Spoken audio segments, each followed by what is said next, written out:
Hello, everybody, and welcome to episode 4 of Progress Over Perfection. We're going to start a new series that focuses on the interrelation between our brain, mental health, and our gut or our body and our physical health.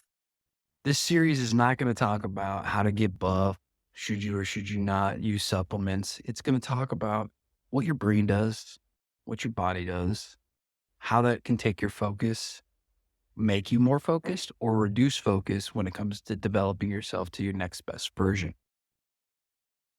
What people don't quite realize is that there is a bilateral communication between your brain and your stomach. And they're constantly communicating your ecosystem, your body. For those who don't know what an ecosystem, ultimately it's an environment that or habitat that operates, in perfect harmony based on certain factors. So if your body's factors change enough to where it's unhealthy or creates stress and the release of cortisol without the body, it's going to be very difficult to develop yourself, whether it's physically, mentally, or at work. So this is a very important series in your personal development, and we'll incorporate things that we learn on this on actually creating a development plan. So let's start off and let's talk about the stomach, or as I'll refer to, the gut. A lot of people believe that their stomach isn't anything more than just something to filter out bad and process food for energy. While those are some of the things that your stomach does, it ignores the fact that your brain and your stomach constantly communicate, and your stomach is one of the first warning systems that something is wrong. Think about this. Have you ever been hungry and all of a sudden you start to get irritable, or as we call it, angry? That's your stomach sending stress signals to your brain saying, I'm hungry, I need food.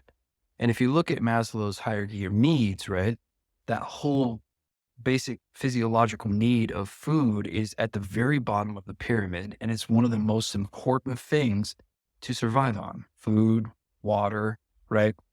Sleep. All those physiological needs are going to take priority over anything else. So I'll be having a conversation with somebody and I'm hungry. I became hangry because to my body, to my brain, from an evolutionary standpoint, the most important thing is getting food and not me being nice or having community with that individual.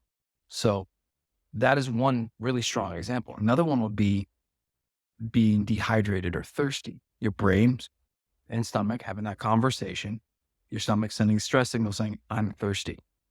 Let's turn down our energy levels. Let's turn down to DEFCON 2. And what's represented is I'm tired, I'm groggy, I'm slow. And really what it is that I'm thirsty. I need water. And unfortunately, a lot of people think, okay, I'm tired. So they pour some caffeine on there, gives them a short blip of energy, and then they go back to that sluggish, slow operation within an hour.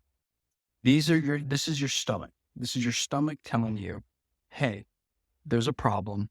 I need some support. Now, when we go through this series, we're going to talk about things about like food that otherwise is healthy, but your body doesn't agree. We're not all the same.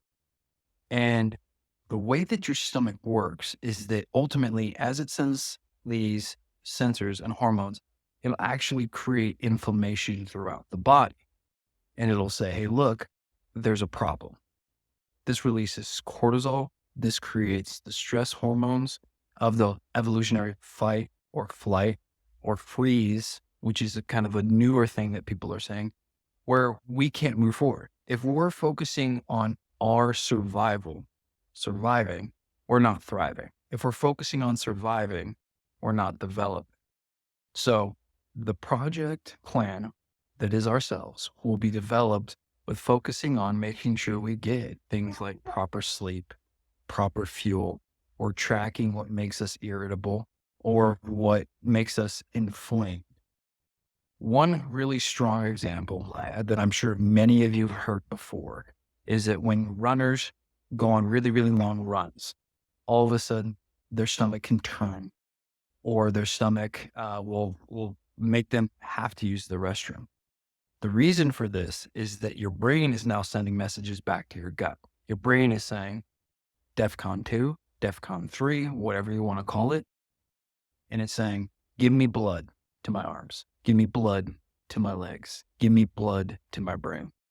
And it has to take that blood from somewhere. Where it takes it from is your gut.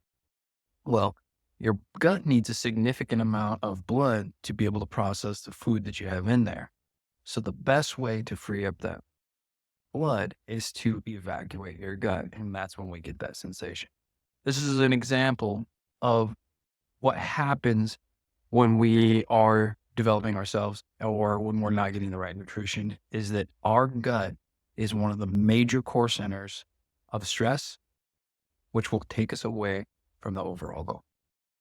Well, I really am excited that you guys are joining me on this series. I look forward to developing our plans here in a couple of episodes. I'm going to share a plan of mine, and then we'll progress together without perfection. Thank you.